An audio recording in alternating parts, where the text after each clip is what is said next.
प्रभु राम देव भगवान अल्लाह खुदा ईश आदि नाम एक ही शक्ति के हैं।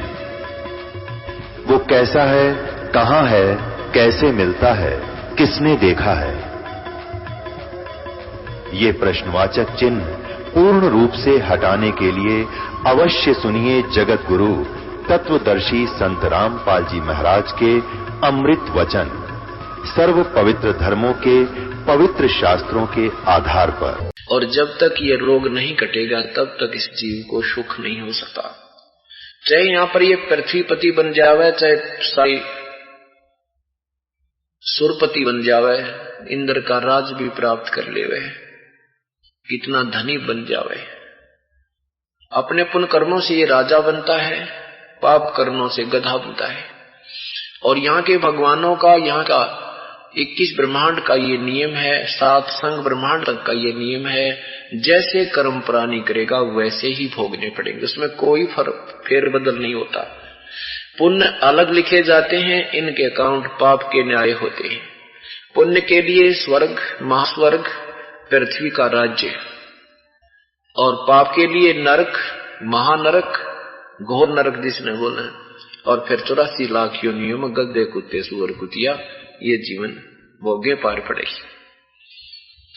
और पूर्ण परमात्मा की साधना से क्या होगा कि आपके पाप कर्मों को कैंसिल कर देगा भगवान, आपके पुण्यों को शेष रख लेगा। तभी आपकी भक्ति रूपी ये खेती सफल होगी। जैसे किसान खेत बीजता है, फसल बीजता है, और फसल में फिर खरपतवार साथ उग जाता है, दोनों को पानी खाद बराबर मिलता है, इसलिए खरपतवार और ज्यादा बढ़ जाता है। उसके लिए एक अलग से मेडिसिन बनाई है, उस दवाई को डाल देने से वो खरपतवार को फूंक देती है, समाप्त कर देती है, और फसल शेष रह जाती है। इसी प्रकार परमात्मा का ये वास्तविक मंत्र जो मेडिसिन है, ये पाप कर्मों का विनाश कर देती है, और पुण्य रूपी फसल आपकी प्रफुल्लित होती रहती है। जब तक ये दवाई नहीं मिलेगी तो आपके ये पुण्य, आपके जो है भक्ति सफल नहीं हो सकती। हम साधना गलत करते हैं। ये मन जो है काल का दूत है, इसको सत्य भक्ति बताने की चेष्टा करो, ये अड़ियल घोड़े की तरह पंजे गाड़ देता है, उधर चलने को तैयार नहीं होता। और पहले हम चाहे 4 साधना पहले कर रहे होते हैं, दूसरा आकर कोई कह दे कि ये और कर ले, वो भी शुरू कर देते हैं। चौथा आकर कह दे ये और बहुत बढ़िया है, ये एक और जोड़ दे, वो भी जोड़ लेंगे। इसलिए 3 संतों ने अंडोला बढ़ा रखा, किसी ने 5 नाम दे दिए, किसी ने उसने बढ़िया 10 दे दिए, किसी ने 11 दे दिए, किसी ने पता नहीं क्या आइटम और बता दिया, तो हम गधे बना दिए और भक्ति कती नहीं। हमारे ऊपर लोड पूरा डाल दिया परमात्मा के पाने की लालच में, और हमने वो स्वीकार करते शुरू कर दिए। एक बहन बताती थी कि मैं साधनाएं करती थी और व्रत रखी थी, जैसे भी ये व्रत और रख ले अच्छा पुण्य होता है, ये व्रत और रख ले तो पुण्य होता है। उसने बताया कि जी मैं 2 लड़कियां थी और तीसरा बच्चा गर्भ में, अल्ट्रासाउंड से चेक करा लिया लड़का है। तो फिर मैंने सोचा बच्चे के अच्छे संस्कार हो जाएंगे, पहले 1 व्रत रखा करती, फिर हफ्ते में 4 रखने लगी। और 4 व्रत रखने से बच्चे की जो मानसिक विकास होया नहीं, खुराक पूरी मिली नहीं, बांगा टेढ़ा मुंह, अपाहिज सा, डॉक्टरों ने बताया इसके दिमाग नहीं। कारण क्या है कि इसको गर्भ में खुराक पूरी ना मिली, 1-2 महीने 6 महीने लड़का भुगत कर मर गया। अब मेरी आस्था, एक दिन आपकी किताब पढ़ी, गहरी नजर गीता में एक बहन ले रही थी, उस दिन से मेरा तो कभी दिल भरा है कि नाम लू जाकर मैं तो सारे उल्टे काम कर दिए। और उन पूजाओं से मैं छक चुकी थी, लड़का मरने लगा, जब सारी मन्नत मान ली थी, कोई राहत नहीं मिली। उस बेटी नाम लिया, 1 साल भर, 1.5 साल हो गया, उसने 2 वर्ष हो गए नाम लिए ने। अब परमात्मा ने उसको पुत्र दिया और बिल्कुल स्वस्थ है। तो इस प्रकार ये साधनाएं हम करते रहते थे, उनको सत्य मानकर। वो थे मनमना आचरण, जो गीता जी के पवित्र गीता जी अध्याय नंबर 16 के मंत्र 23 के विरुद्ध था। उसमें लिखा है कि जो शास्त्र विधि को त्याग कर मनमाना आचरण पूजा करते हैं उनको ना कोई सुख हो, ना कोई कार्य सिद्ध हो और न ही उनकी कोई गति हो। इसलिए अर्जुन परमात्मा की भक्ति के विषय में सदग्रंथ ही आपको ज्ञान देंगे। सदग्रंथों से, शास्त्रों से पता चलेगा कौन सी पूजा करने योग्य विधि है, कौन सी त्यागने योग्य है। किसी व्यक्ति विशेष के कहने तो तुम अपनी साधना मत शुरू कर देना। शास्त्रों अनुसार जो संत बताए उनको आंखों देखो और फिर उस पर तन मन धन से लग जाओ, बेड़ा पार हो जाएगा। तो क्या बताते हैं कि साधना ठीक ना करने से साधना करते भी रहते हो और फिर भी आप दुख के दुख ज्यों के तो बने रहते हैं। आप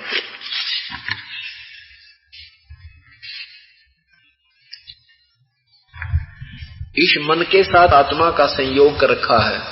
जैसे गाय और गधे को एक रस्ते से बांध कर छोड़ दे तो दोनों के विचार नहीं मिलते, उनका आहार नहीं मिलता। इस प्रकार आत्मा को गाय समझो, मन को गधा। आत्मा की जो खुराक है परमात्मा की भक्ति, शुभ कर्म, विनम्र भाव से बोलना, शिष्टाचार में रहना। और मन की आदत है बकवाद करना, गाल में लोटना, गंदे कूड़े करकट खाना। तो इस मन की आदत है सांग सिनेमा देखना, गुटी लाना, शराब पीना, ये सिगरेट पीना, ताश खेलना, गप्पे मारना, अच्छी गुंडी कथा सुनना, गोपौड़ पेलना। ये मन की खुराक है। और आत्मा की खुराक है सत्संग में आना, परमात्मा के गुण गाना, सदग्रंथों को पढ़ना, प्यार से बोलना, किसी के प्रति द्वेष ना रखना। इस तरह के गुण आत्मा के हैं। तो काल और मन चाहता है बकवादी साधनाएं भी करते रहें और बकवाद भी साथ करता रहूं, लेकिन भगवान की भक्ति बकवादों से नहीं हो सकती। कई भक्तियों की रंग बहुत पुराना हो गया, विकारों का, बीड़ी का तो बहुत पुराना हो गया, शराब भी, अब मांस के भी समावेश, मांस का भी बहुत हो गया पुण्यात्माओं में। अब धीरे धीरे इनको निर्मल करना पड़ेगा। उसके लिए सत्संग सुनना, उस समय निकालना अवश्य पड़ेगा। इस परमात्मा के धोबी घाट पर आना पड़ेगा और यहीं पर सत्संग रूपी चोट मार कर उल्टा सुल्टा पटक कर, जैसे धोबी पहना कपड़े ने न्यू पटक पटक कर धोया करते, तो ये सत्संग रूपी चोट मार कर और ये मैल निकाला जाएगा। इसके अतिरिक्त कोई स्थान नहीं, बाकी तो मैला मैला करण के हैं। यही मैल छूटेगा। यहां हम आ नहीं पाते तो मैल नहीं छूटेगा, कपड़ा ज्यादा मैला होता जा रहा है। तो पहली बार कोई पुण्यात्मा सत्संग में आते हैं तो सत्संग भले ही उसको अच्छा ना लगे, क्यों नहीं लगता? तुलसी पिछले पाप तय, तुलसी पिछले पाप से हरि चर्चा ना भावे, जैसे जवर के वेग त्रय भाई भूख विदा हो जावे। जो प्रथम बार सत्संग सुनते हैं, प्रभु की कथा सुनते हैं, उनको अच्छी नहीं लगे क्योंकि उन्होंने अंतराग्नि सुन रखी, फिल्मी गाने सुन रखे और फिर वो नाना प्रकार की दत्त कथाओं भगवान के विषय में सुन रखी हैं। तो ये तत्व ज्ञान एक बार कड़वा कड़वा लगेगा। लेकिन किनको लगता है? तुलसी पिछले पाप से, जैसे किसी को बुखार हो जाता है, उस बुखार की वजह से उस व्यक्ति को रोटी भी कड़वी लगे, दूध भी कड़वा लगे, चीनी गे का पी ले तो भी, मिश्री का डाला हुआ भी कड़वा लगे, मनुखा दाख काजू भी कड़वे लगे, सेब संतरे भी कड़वे लगे। वो खाद्य पदार्थ कड़वे नहीं है। कड़वा तो उसके बुखार ने उस शरीर की व्यवस्था कड़वी बना दी, जिस कारण से उसने मीठी चीज भी कड़वी लग रही है। ठीक इसी प्रकार जिसके ऊपर पाप कर्मों का दबाव ज्यादा होता है, वो बुखार होता है, वो टेम्परेचर बना होता है, जिस कारण से उसको ये राम नाम की मनुखा दाख भी कड़वी लगती है। उसका तरीका क्या है? उसका जो है ना, इस बुखार को उतारने की विधि क्या है? विधि यही है, जैसे बीमार आदमी कड़वे कड़वे कैप्सूल कुनीन की गोलियां धक्के दिखाया करे, ना मन माने तो भी मार कर गला पानी के साथ जो है ना फाका मार कर पीना ही पड़ता है, ग्रहण करनी पड़ती है। फिर वो क्रिया अंदर जाके अपनी क्रिया करती है, दवाई धीरे धीरे बुखार को नरम करती है, और फिर जितना भी बुखार कम हो जाएगा, आधी रोटी, एक रोटी, खिचड़ी आधी ये व्यक्ति खाने लग जाता है। और फिर कुछ दिनों में ऐसी भूख लगती है, 4-4, 5-5 रोटी सूखी खा जाता है, चाहे चटनी भी ना हो, चाहे उसको सब्जी भी ना मिले। और पहले घर वाले बीमार आदमी ने बढ़िया भोजन बना के दिया करे, एक ग्रास नहीं खा सकता, क्योंकि तब तक वो बुरा बुखार से ग्रस्त था। इसी प्रकार पाप कर्मों के बुखार से जो प्राणी ग्रस्त है, वो प्रथम बार सत्संग सुनते हैं, अच्छा सा नहीं लगता, ना लगन दे, ये तक कैप्सूल कैसी घुटी अपना फांका मारना ही पड़ेगा। और फिर देखना 1-6 महीनों के बाद, हे भगवान, आप 100 किलोमीटर जाकर, या भूख लगेगी आपको राम नाम की सत्संग सुनने की, 100 महिमा सुनने की, 100 किलोमीटर जाके आप या भूख मिटाया करोगे, इस सत्संग को सुनने के लिए डटे नहीं डरोगे। इसी का परिणाम है। 3 दिन पहले यहाँ पर तीर्थीय नाम के लिए प्रार्थना की थी, और ये आश्रम भर गया था। अच्छा 2 दिन पास फिर आली उमड़ कर पुण्यात्माएं, ये भूख लग रही है, इनका बुखार उतर चुका है, वो पाप कर्म के खत्म हो चुके हैं जो परमात्मा से दूर रखते थे। और बरुआला में था 10 दिन पहले सत्संग, वहां भी पूरी भीड़ परमात्मा की उमड़ गई थी। तो इसे सिद्ध हो गया है कि आपको भूख लगन लगी है, आप बीमार नहीं रहे, पापग्रस्त नहीं रहे, आप परमात्मा की कृपा से स्वस्थ होते जा रहे हो। हम साधना गलत करते हैं और ये मन करवाता है। अब इसको कह दे किसी भाई बहन को कि हमारा सेवक कहता है कि सत्संग में चलोगे, सत्समागम है वहां पे, वहां सारी चीज फ्री है, खाना भी, पीना भी, बिस्तर भी, कोई पैसा नहीं लगता, एक बार चलो, आप किराया भी हम दे देंगे, आप चलो। तो कहता फिर देखूंगा, टाइम को नहीं पे। और कोई थोड़ा सा जिक्र करे, वहां रागनी कंपटीशन होने लग रहा है उस पार्क में, वो कोई 2 बतला रहे होंगे, तीसरा चलता भी सुनेगा, नो कहेगा कहां से हो रहा है मुझे और बताना, और फिर 20 आगे बता देगा, वहां कंपटीशन हो रहा, मैं भी चलूंगा। राम नाम की तरफ कहते भी कोई नहीं आने, और वहां कहाँ बैठेंगे जाके, ना गधे बैठा करे, तो बैठने जगह मिला, कि तो रेत में, कि तो पशुओं के पेशाब कर रखा, वहां बैठ जगह देख के, और के सुनका होगा कोरी बकवाद, और यहाँ बिछाए वस्त्र, ए भगवान, और बनाया भोजन भगवान की अमृतवाणी से प्रसाद बना हुआ।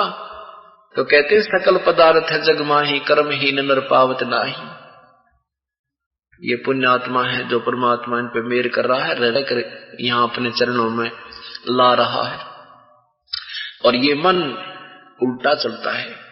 तो काल ने आत्मा के साथ मन का सहयोग कर दिया ताकि ये उल्टे कर्म करे और मेरे जाल में यही पड़ा रहे। उसके लिए आत्मा रोती है अपने भगवान के चरणों में, मैं तो दे दी है बालम अंधे नू, मैं तो दे दी है बालम अंधे नू, मैं तो दे दी है बालम,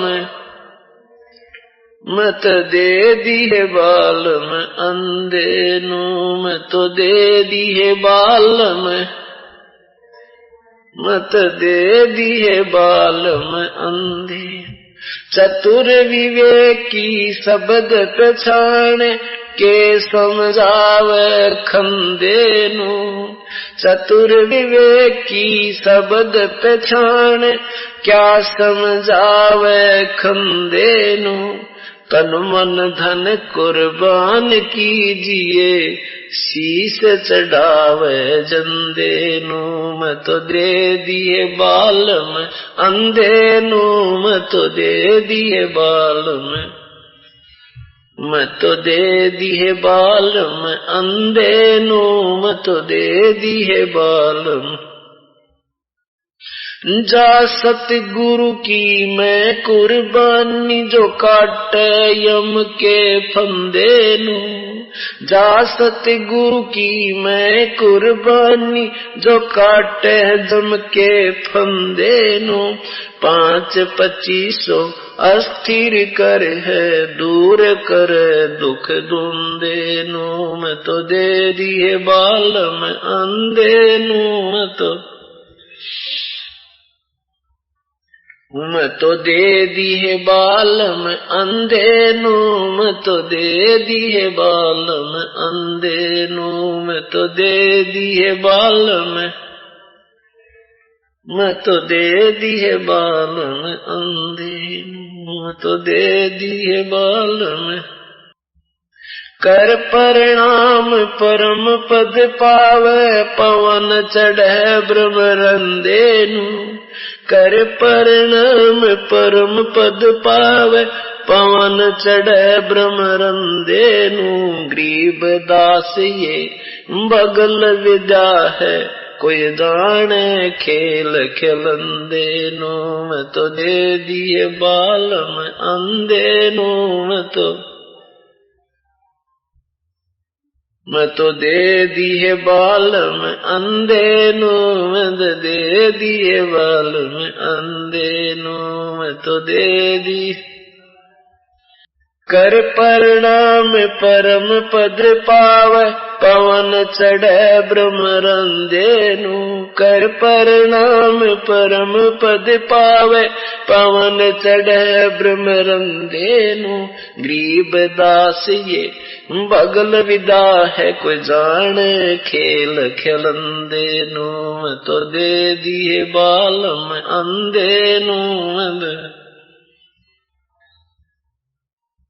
आत्मा रो रही है, भगवान के चरणों में परमात्मा की एक रूमर इस अंधे के साथ लगा दी इस काल के। देखो पुण्यात्माओं, सदग्रंथों में जो वास्तविकता लिखी है समाचार पत्रों के माध्यम से समाज के सामने आ रही है, और पुण्यात्मा पढ़कर सदग्रंथों से मिला भी रहे हैं, और मिलाने के बाद भी मन आंखें देखकर भी अंधा होकर बैठ जाता है, आगे नहीं सोचने देता आत्मा को। इसमें आगे भी ये लिखा कि नाम ले लो, आकर पीछा छुटवा लो। जैसे ये दास बाहर सत्संग करने लगे थे, नगर नगर में जाकर सब बहन भाई आते थे, सत्संग सुनते थे, प्रोजेक्टर पर अपनी आंखों देखते थे, घर जाकर के अपने सदग्रंथों से मिलाते थे। ये भी स्वीकार कर लेते थे कि सचमुच सच लिखा है, पर हम नाम नहीं ले सकते। बता, इसमें यू मन रोक रहा है अंधा। कहते हैं मैं तो दे दी बालम अंधे नू।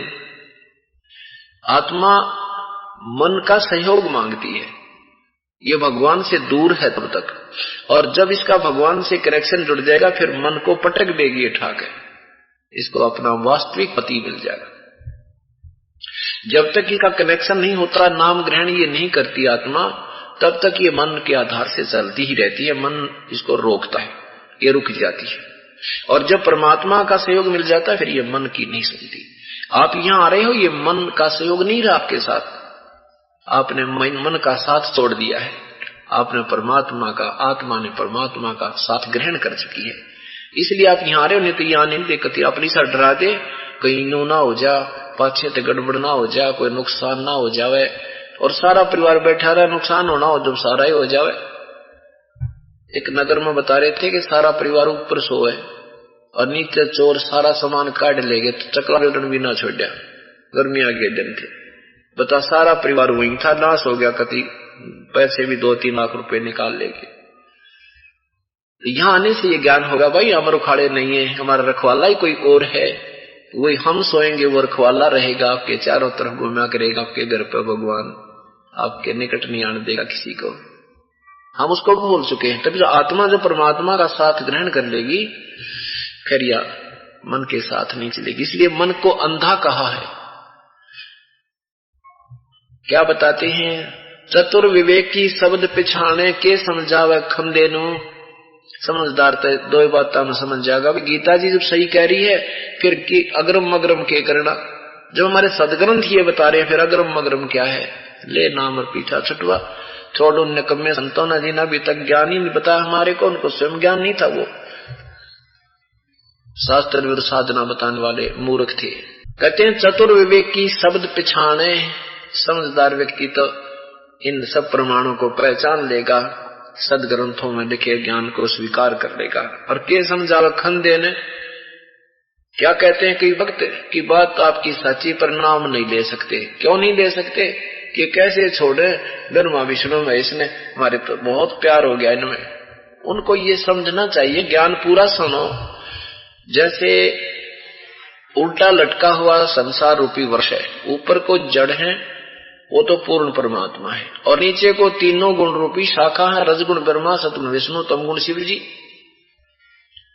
अब जैसे आप कोई पौधा लाओगे, आम का पौधा लाते हो नर्सरी से, क्यों कैसे बीजेंगे हम उसको, उसकी मूल को, जड़ को जमीन में गड्ढा बनाकर लगाएंगे, मिट्टी से ढक देंगे, उसमें फिर सिंचाई पूजा करेंगे उस जड़ की, और टहनियां बड़ी होंगी। जड़ में की हुई पूजा, वो सिंचाई टहनियों को बड़ा करेंगे, वो फिर वृक्ष बनेगा, और वृक्ष बन करके फिर तीनों गुण रूपी रजगुण ब्रह्मा, सतगुण विष्णु, तमगुण शिव जी रूपी शाखाओं का ये आम लगेंगे, वो फल लगेंगे। तो टहनियों को छोड़ना नहीं, वृक्ष से तोड़ना नहीं होता। हम क्या कर रहे हैं अनजानपने में, हम टहनियों को तो नीचे जमीन में गाड़ रहे हैं। हमने टहनियों तो नीचे गाड़ रखी है जमीन में, और जड़ ऊपर न कर रखी है, और उन टहनियों को पूजा कर रहे हैं, पानी सींच रहे हैं, तो सारा वृक्ष भक्ति रूपी पौधा सूख गया आपका। इसको सीधा करना, बस कुछ भी नहीं करना, ना छोड़ना, मूल की पूजा करो। ब्रह्मा विष्णु महेश यहाँ के भगवान है, आपके किए कर्म का फल इन्हों नहीं देना, इतनी सी बात थी। पर इन ज्ञान इन संतों ने सारा काम उल्टा कर रखा है, सारी पढ़ाई आउट ऑफ सिलेबस पढ़ा रखी है। बड़ी आत्मा उस ज्ञान को पक्का मानती है, शास्त्रों में लिखे आंखा देख कर भी न्यों कहें क्यों कर छोड़ना है ब्रह्मा विष्णु महेश, अरे छोड़ना ही नहीं है, ये तो आपको, ये तो तुम न गढ़ेंगे, बल्कि उल्टे ठोक रहे इनको। अब जैसे गीता जी के 16वें अध्याय में लिखा है कि ये शास्त्र विदिता का जो मनमानी साधना करते हैं, पिछले स्वभाव से प्रभावित होते हैं, और ये मुझे भी दुखी करें, और इन कमलों में बैठे भगवानों को भी, पूर्ण परमात्मा को भी क्रश करते हैं। इन नर अधमों को, इन दुष्ट व्यक्तियों को, मनुष्यों को, जीवों को बहुत नरक में ठोकूंगा, ये गलत साधना करें। और साथ में गुट्टी शुट्टी भी लगाते हैं, बीड़ी पीते हैं, मांस भी खाते हैं, फिर घंटी बचाते हैं मंदिर में और मस्जिदों में जाके, तेरा गजब है। तो यहां बताना चाहते हैं ये साधना शास्त्र विरुद्ध करे।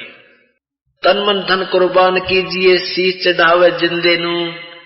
ये मुर्दों की पूजा छोड़ के जिंदे संत को, जीवित जो संत है, और वो परमात्मा जिंदे रूप में आए थे, सत कबीर महाराज कहते हैं शीश चढ़ावे उस जिंदे नू। कबीर परमात्मा के निमित्त पर अपना शीश समर्पण कर दे। शीश कोई काटने से नहीं समर्पण किया जाता।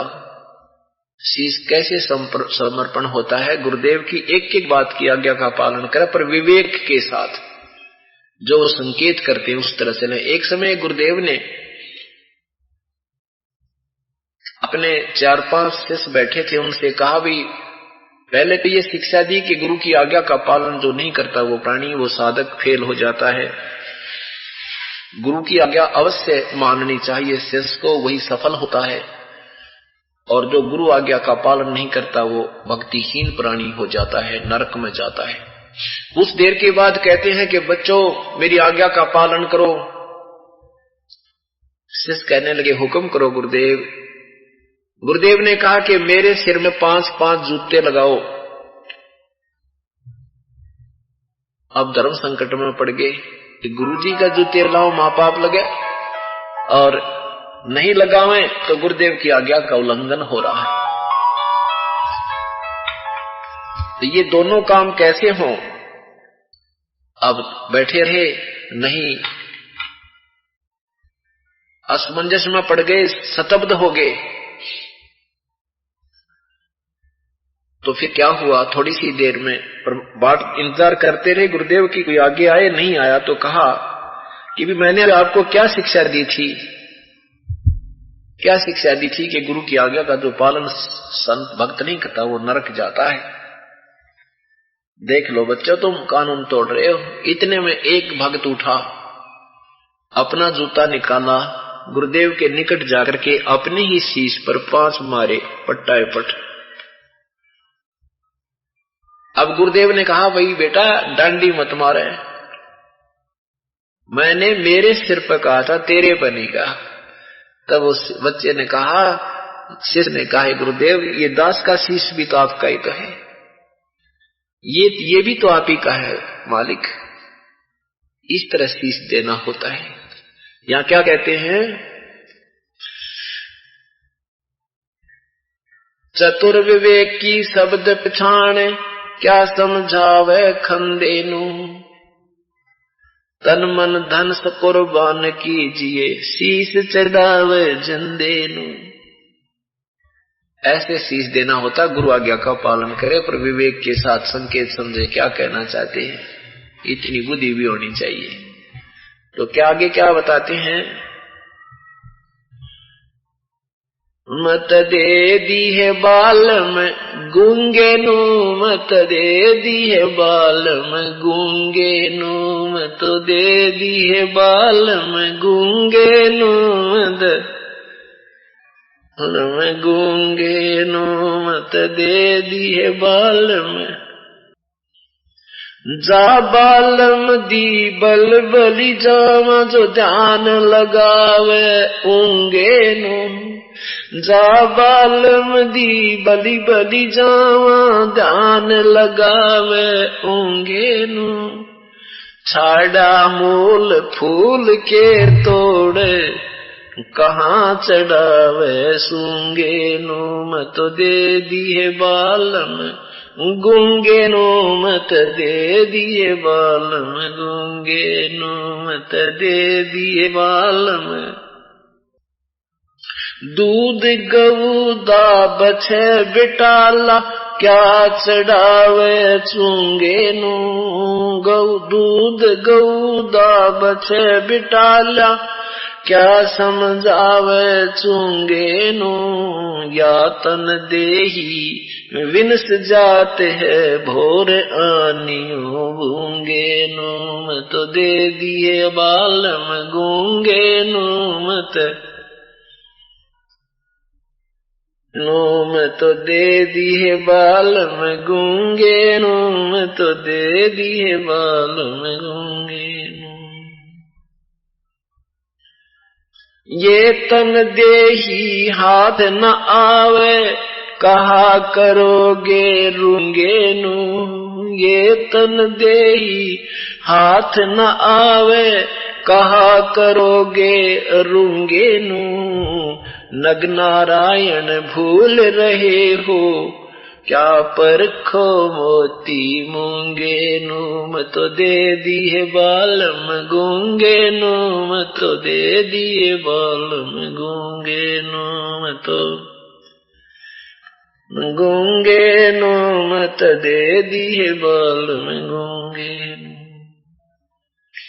नग नारायण भूल रहे हो, क्या परखो मोती मूंगे नु। नग नारायण भूल रहे हो, क्या परखो मोती मूंगे नु।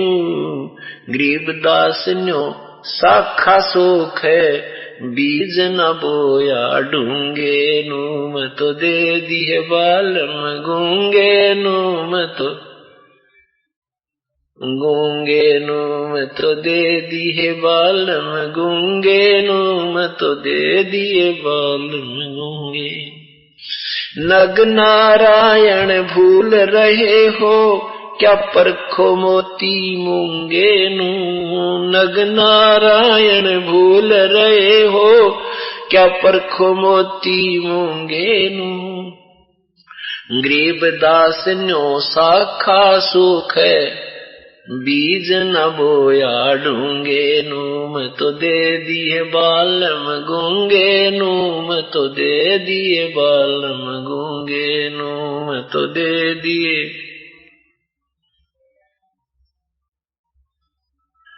गूंगे नू सत साही। अब क्या बताते हैं,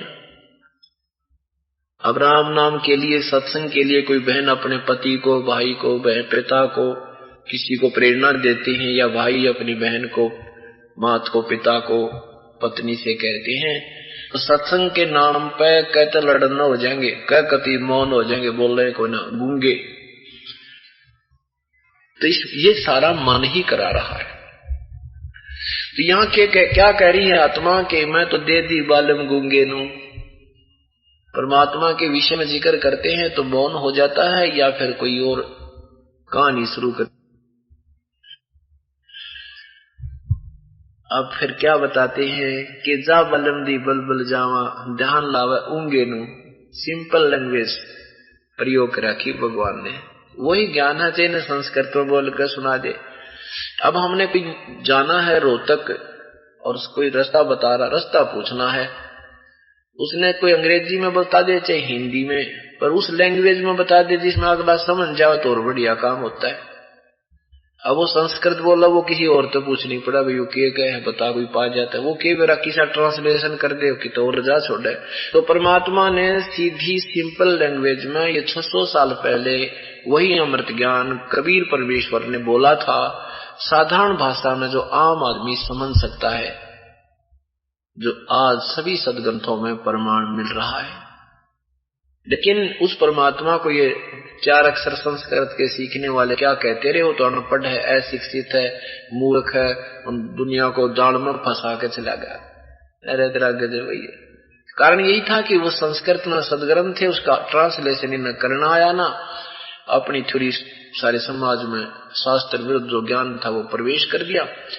अब ये इतना जटिल काम हो गया है, इस सत्य को सत्य आपके हृदय में जमाने के लिए एक प्रमाण के, एक सत्य को सत्य ही, परमात्मा को परमात्मा ही सिद्ध करने के लिए 25 प्रमाण देने पड़ते।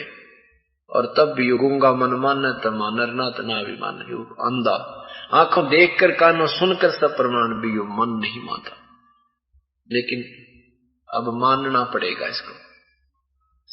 अब शिक्षा, अब 21वीं सदी आ गई, 20वीं सदी से शिक्षित समाज शुरू हुआ है और इस 21वीं सदी में डूंडा पाट जाएगा, पूरी नहीं उठेगी 21वीं सदी।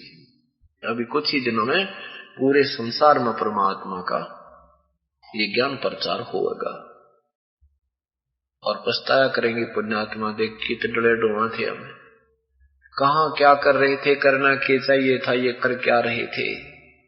उसके विषय में बता रहे हैं कि जा बालम दी बलबल जावा, जो ध्यान लगावे ऊंगे नू माने उधर को, ये संसार की ये सब मनमुखी साधना त्याग के और ब्रह्मा विष्णु महेश परब्रह्म की भी पूजा को छोड़ के और ध्यान लगावे ऊंगे नू।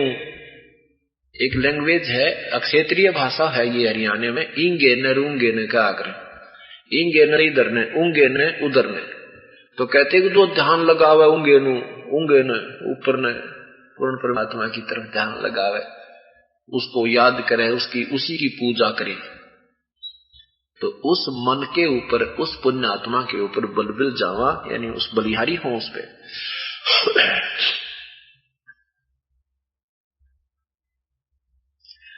छाड़ा मूल और फूल के तोड़े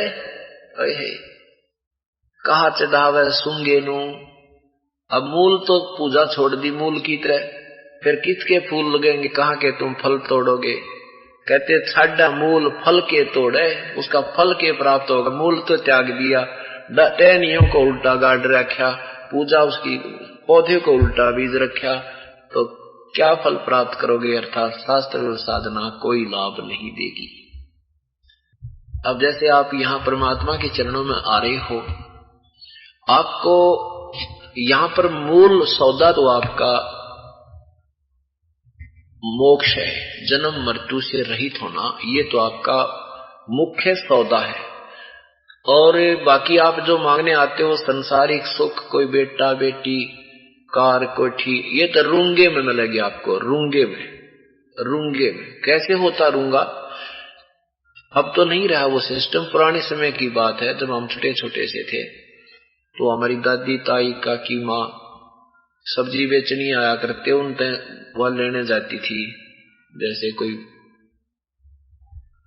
प्याज देश है या कोई शकरकंदी बेचना आ गया, कोई काकड़ी तरी बेचे था, तो उससे पहले ने कहा कि भाई रूंगा पूरा जो जितना सामान होता था, जैसे दाने डाल दिए गेहूं के एक पालड़े में, और उसने गेहूं के बराबर में 2 बार तोल के और शकरकंदी दे दी। फिर ने क्या करती, रूंगा और दे, और रूंगा और दिया करते, इतना उठा के ले, ये रूंगा ले जा। रूंगा ना दे तो वो न्यो के न छोड़ दिया करते, हम ना देते तेरे को, तो रूंगा भी दिया करता और दूसरे पे लेंगे। तो परमात्मा कहते हैं जो तुम यहां मांगने आते हो ना, ये तो रूंगे में दूंगा थरे थे। और मूल सौदा तो और है, जो हम आपका आत्म कल्याण, आने वाले पाप कर्मों को खत्म करेंगे, आप पर कोई कष्ट नहीं आने देंगे। और जो चीज तुम मांगने आते हो वो सौदे के बदले में रूंगे देंगे, रूंगा। और अब तुम सत भक्ति ना करके और यहाँ आते हो तो तुम रूंगा मांगते हो, उस रूंगे के लाभ होगा तुमने। तो यहां बताना चाहते हैं कि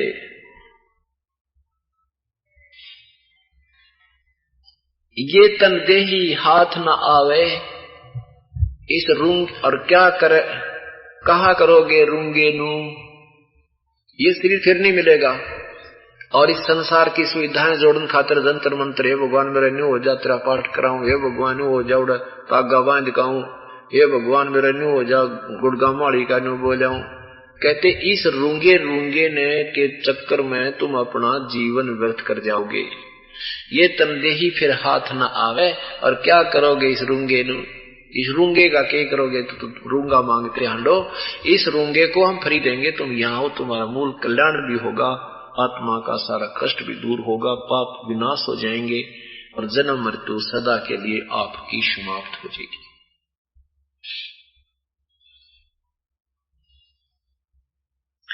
कहते हैं नग नारायण भूल रहा है, क्या परख मोती मूंगे नो। ओए है, ये जो जौहरी बने फिरे हैं, जौहरी बन रहे हैं, कोई ये बढ़िया मूंगा को ना, या मोती सच्चे मोती नहीं है, इनकी तो तूने परख करनी सीख ली। इस रूंगे और मूंगे को खोटा खरा बताने से तेरा जीवन व्यर्थ हो जाएगा। जौहरी बन परमात्मा के विषय में सत्य और असत्य का निर्णय कर। और गरीब दास ये शाखा सुख है, बीज न बोया ढूंगे नु। कितनी साधारण सी भाषा में और अनमोल ज्ञान दे रखा भगवान ने। क्या बताते हैं, ओसा प्यास न भाग ही, जब लग धसे न आब। ओस के चाटने ते प्यास नहीं समाप्त हो सकती। प्यास बुझाने के लिए ते 2 गिलास गट गट पीने पड़ेंगे। ऐसे ही जो साधना तुम करते हो, पहले हम क्या साधना करते थे, काली सूखी सी, ऐसे गिल्ली सूखी घी में जोत बनाया करते, और वो कट्ठी बनाकर धरते थे 10, 15, 20 महीने के लिए। और वो ऐसी होती थी, वो जलाते ही 10 मिनट में ना पकड़े, 2 मिनट में बुझ बाज ले, आधी देर तक लाते हुआ, मंत्र भी पूरा ना करता, वो जो जाने थे वो करते थे, वो तो भी बंद हो जाती थी। और फिर 100 रुपए का मंगलवार न प्रसाद बूंदी बांट देते थे। कहते ये तो ओस चाट रहे थे, इससे कोई लाभ आपको भक्ति का नहीं होना था। प्रथम तो ये शास्त्र विरुद्ध होने से वैसे हानिकारक, और जब शास्त्र अनुसार भी तुमने साधना मिल जाए, फिर भी सच्चे ढंग से नहीं लगते हो, समय पर दान नहीं कर पाते हो, सेवा नहीं करते हो, सत्संग नहीं सुनते, तो भी ओस चाट रही हो। ओस चाटन पे बात नहीं बनाई, तो गिलास गट गट पीने पड़ेंगे। सेवा भी करनी होगी, दान में भी आपने बढ़ चढ़कर हिस्सा लेना पड़ेगा। आप समझ लो कि जैसे पीछे किसान बीज बीजता है, चाहे कितना गरीब किसान है, और उसके बच्चों के लिए खाना भी आहार अन्न नहीं है, वो उधारे लेकर के बच्चों को खिला रहा है या मोल लेकर खिला रहा है, उसी में से बीज अवश्य बीजता है। और बीज नहीं बीजेगा तो वो और महाकंगाल हो जाएगा। ऐसे ही हम चाहे कितने ही गरीब नजर आते हैं, अपना परमात्मा के नाम पर दान धर्म पाठ अवश्य करते रहना होगा और यही आपको आबाद करेगा। अब अनजान लोग कहते हैं, जो सत्संग को नहीं समझ पा रहे, वो एक आध कह देता है कहां से लाऊं इतने पैसे, मेरा तो खाने का गुजारा नहीं होता। वो बातें भी आपकी ठीक है, क्योंकि हम कंगाल हो गए। साहूकार होने का तरीका तो यही है कि बीज तो बीजे पार पड़ेगी और आप सच्चे हृदय से पुकार करोगे, परमात्मा आपकी व्यवस्था भी बनाएगा, आपके आने वाली आपत्तियों को टाल देगा। आप कति गरीब हो और आपका छोरा बीमार हो गया, लड़का बीमार हो गया और आपको डॉक्टर ले जाना पड़ेगा, किसी भी रिश्तेदार से अड़ोसी पड़ोसी से 2-4 हजार रुपये जेब में डालकर जाए पार पड़ेगी। और मनमाने 2 दिन में वो 2000 रुपये आपके 4000 लग जाए 1 मिनट में, वो तो लगाने ही पड़ेंगे, क्योंकि अपना बेटा बेटी जो बीमार है उसके लिए तो खर्च करना ही पड़ता है। तो परमात्मा आप पर ऐसी आपदाओं को, ऐसी आपत्तियों को, आने वाली आपदाओं को टालेगा। ये सोचकर आप दान कीजिए कि अगर कोई बालक बीमार हो गया, आपका मन 50 रुपये में छूट गया, पीछा ठीक हो गया, और वो 2000 में बिना पीछा छूटे वो पैसा बर्बाद हो जाना था। इस दृष्टिकोण से दान धर्म पर पूरी रुचि कीजिए। तो क्या बताते हैं परमात्मा कि आपकी भक्ति, जैसे आप नाम भी ले रखा है, इस परमात्मा के चरणों में आती आपको 1-2 काम तो ये मालिक आपकी सच्ची लगन देकर वैसे ही ठीक कर देगा, अपने कोटे में तो दे देगा आपको सुख। इसलिए कि ये बोरी आत्मा मुझे पहचान ले, मैं भगवान हूं, केवल इसलिए रहता है। फिर कहता है कि अब तू स्वयं अपने पैरों चल। बच्चे को उंगलियां पकड़कर चलाते हैं, अगर वो पैर रखना शुरू कर दे तो उसने 50-100 फुट घुमा देते हैं, और वो पैर 1-2 बार उठाकर फिर कति लटक जाए, हाथा गपसनुड़े पटक देते हैं, बैठा रहे तो नहीं चल रहा है। तो परमात्मा पहले तो हमें उंगली पकड़कर चलाते हैं और फिर जो चलता दिखे फिर उसने और घुमा देते हैं दूर तक, तो फिर हमने खुद ही चले पार पड़ेगी। तो परमात्मा को जब आप यहाँ आते हो, प्रभु कबीर परमेश्वर अपने कोटे में आपको पाए चलने योग्य था आकर्षण देता है कि मैं पूर्ण परमात्मा हूं, और आते ही 1-2 काम तो ऐसा सार देगा आपका, आप सोच भी नहीं सकते। पर हमारे ऊपर आपत्तियों के ढेर होते हैं, हम कंगाल हो गए, हमारी शाखा सूख गई, हमारी वह भक्ति रूपी फसल सूखी पड़ी है जो हमने शास्त्र विरुद्ध बीज रखी थी, या शास्त्र अनुकूल कर रहे हैं तो ढंग से नहीं कर रहे हैं, दान धर्म पूरा नहीं कर पा रहे, सिमरन भी नहीं कर पा रहे हैं, तो उसके लिए कहते हैं, उसके लिए विवरण दे रहे हैं परमात्मा के गरीब दासियों साका सुख है बीज न बोया ढूंढे नु।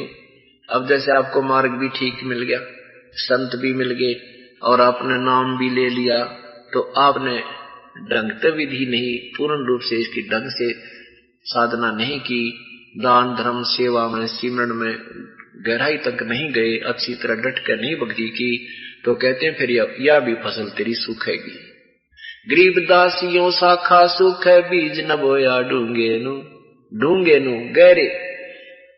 कई बार कहते थे किसान भाई, मैंने जब कहना न सोची थी सिंचाई अच्छी हो रही है और ऊपर गना गहरा बीज ना बोया, फसल उगी को ना सूख गया, तो गहरा बीज हमेशा गहरा ही बीज आ जाता है। तो कहते हैं गरीब दासियों शाखा सुख है बीज ना बोया ढूंगे नु गहरे। ढूंगा माने गहरा, यानी अच्छी तरह जिस अतिथि में वो उगना होता है उस प्रक्रिया से नहीं बीजा तो भी आपकी खेती सूख जाएगी। तो क्या बताना चाहे परमात्मा ने कि पूर्ण परमात्मा की भक्ति करने मात्र से आपका कल्याण होगा, उसका कोई विकल्प नहीं है और इसका कोई तरीका नहीं। ये समागम चल रहा है, पूर्ण परमात्मा के विषय में आपको जानकारी दी जाएगी। ये 5 दिन का समागम जो प्रारंभ हुआ है, इसका उपलक्ष्य है कबीर परमेश्वर का सतलोक सहस्त्री सतलोक गमन प्रस्थान दिवस है। ये माघ शुक्ल एकादशी ये प्रति वर्ष मनाया जाया करेगा। तो कल जो 9 तारीख थी ये एकादशी थी, माह महीने की महा उतरते की एकादशी यानी ग्यास थी। जिस दिन परमात्मा सशरीर सतलोक गए थे और उनके शरीर के स्थान पर फूलों का ढेर मिला था। उस परमात्मा को ना जाने किस किस प्रकार से लोगों ने अपनी दंत कथाओं से बताया गया था, वो सब दंत कथाएं थी। वास्तविकता ये है जो आज आपने पेपर में भी पढ़ी और साथ में सत्संग में भी आपने कल सुना था। वही परमेश्वर चारों युगों में आते हैं, चारों युगों में। सतयुग में वो सत्सुकृत नाम होता है परमेश्वर का, और ऐसे ही कुछ समय हजार, जैसे सतयुग में लंबा समय था उसमें हजारों लाखों वर्ष परमात्मा रहे हैं। अब यहाँ 100 वर्ष तक, 80-90 वर्ष तक जीव रहता है कलयुग में, तो परमात्मा 120 वर्ष तक कलयुग में मनुष्य की तरह भूमिका करके सशरीर आए थे, सशरीर ही चले गए। ऐसे सतयुग में सत्सुकृत नाम था परमेश्वर का कबीर देव का। कबीर देव उस पूर्ण परमात्मा को, चाहे परब्रह्म कहो, उसे पूर्ण ब्रह्म कहो, सतपुरुष कहो, अकाल मूर्त कहो, शब्द स्वरूपी राम कहो, चाहे उसे परम अक्षर ब्रह्म कहो, उसका नाम है कबीर। कबीर देव, देव उसके साथ इसलिए लगता है वो प्रभु है। देव माने भगवान, प्रभु, राम, गॉड, कुछ भी कहो। अन्य देव, उससे अलग जो दूसरे देव हैं वो पूजा की योग्य नहीं। उन आन देवता, अन्य देवताओं की पूजा नहीं करनी, एक देव परमात्मा, वही पूर्ण ब्रह्म देव कबीर देव पूजा के योग्य है। उसी के विषय में जानकारी दी जाती है। सतयुग में सतुकृत नाम था उस कबीर देव का, जो यहाँ कुछ समय संसार में रहे, अपनी साधारण भाषा में भगवान की अपनी अपनी आत्म कथा आप ही बता कर गई। त्रेता युग में उसी परमात्मा का नाम मुनींद्र था, कबीर देव का नाम मुनींद्र था, और मुनींद्र नाम से उन्होंने काफी समय तक यहाँ लीला की, अपना ऐसी वाणी रची जैसे अब रच कर गए थे। अपनी भगवान वाले जो गुण होते हैं वो प्रगट दिखाए थे उन्होंने। और द्वापर युग में वो परमात्मा कबीर देव करुणामय नाम से आए थे, जो सुपथ सुदर्शन, जिन्होंने पांडवों के यज्ञ में, अश्वमेघ यज्ञ में शंख बजाया था, वो भी कबीर साहब के शिष्य थे। करुणामय नाम से वो कबीर देव आए हुए थे। और कलयुग में परमात्मा ने अपने वास्तविक नाम से ही आना होता है, क्योंकि इस युग में सभी प्राणियों का मोक्ष संभव है। जो इस तत्व ज्ञान से परिचित हो जाएंगे, तन मन धन से आश्रित हो जाएंगे, सत भक्ति करेंगे, इस युग में सभी पार हो जाएंगे। सतलोक में इतना आनंद है उसका वर्णन नहीं कर सकते। वहां भी ऐसे ही मनुष्य जीवन है, मनुष्य जैसा शरीर है, बड़ा सुंदर शरीर है, राग द्वेष, उसमें राग द्वेष नहीं है, वहां पर कोई कष्ट नहीं है, टांग नहीं कटे, आंख नहीं दुख बनवानी, ना जाड़ पड़वानी, ना गोल्डे दुख है, ना वर्दो है, कोई भी तक कष्ट नहीं, उसको सुख सागर कहते हैं। यहाँ तो एक एक मिनट में ना जाने के चिंता जीव को खाती रहती है, वहां कोई चिंता नहीं, सब आनंद ही आनंद, आनंद ही आनंद आता है। शंखों लहर बेर की उपजे कहर नहीं जा कोई, दास गरीब अचल अविनाशी सुख का सागर सोई। शंखों लहर मेर की उपजे कहर नहीं जा कोई, दास गरीब वो सुख का सागर है, अचल अविनाशी सुख का सागर सोई। अचल माने अथर्वणम, अथर्वणम माने अचल, बिल्कुल स्थायी, उसको कोई विनाश नहीं कर सकता, वो सदा रहने वाला शाश्वत स्थान सत्यलोक, वो सुख का सागर है। जैसे कभी कभी अपने आप मन में एक ऐसी आत्मा में हिलोर उठती है, कोई बुरा नजर नहीं आता, किसी के तरफ प्रति बिल्कुल द्वेष नहीं रहता, और सब अपने से लगते हैं, प्यारे प्यारे लगते हैं।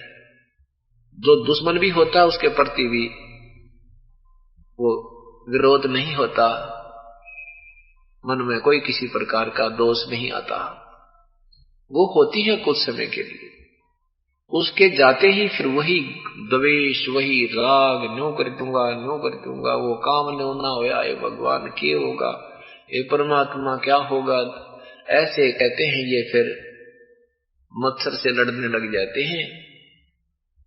और वहां पर वो जो लहर आई थी ना, हिलोर एक उठी थी, कहते ऐसी शंखों लहर मेर की उपजे, वह मेहर की लहर थी, सब पर दया भाव बन गया था। शंखों लहर मेर की उपजे, कहर नहीं जा कोई, दास गरीब अचल अविनाशी, सुखा सागर सोई। अब यहाँ भी बहुत राहत हमें मिल रही है परमात्मा के चरणों में आने के बाद। पहले कोई भी हम किसी का दुख सुनते थे, बेटी का या बेटे का या कोई अपने व्यवसाय में हानि का, तो ना जाने कितने दिन परेशान रहा करते। और परमात्मा के चरणों में आने के बाद वो परेशानी थोड़ी सी देर रहती है, फिर छू मंत्र कर दे भगवान, आने नहीं देता, हृदय पर वजन नहीं बनने देता इतना जितना पहले बना रहा करता बेमतलब का। तो ऐसे यहाँ भी राहत देगा। ये तो रूंगा है, आपको रूंगा, और वास्तविक सुख आपको वो सौदा अलग है, शतलोक में मिलेगा। जब परमात्मा आते हैं त्रेता युग में, सतयुग में जो परमात्मा आए थे, उसमें बहुत से जैसे कागभूषण आदि को बहुत से महापुरुषों से मिले, गरुड़ से भी उनकी वार्ता हुई, ब्रह्मा से हुई, विष्णु से हुई, मनु से हुई, पर ये सारे उल्टी पट्टी पढ़ रहे थे, काल के प्रभाव से नहीं माने। त्रेता युग में परमात्मा जब आए, उनके कौन कौन से हुए,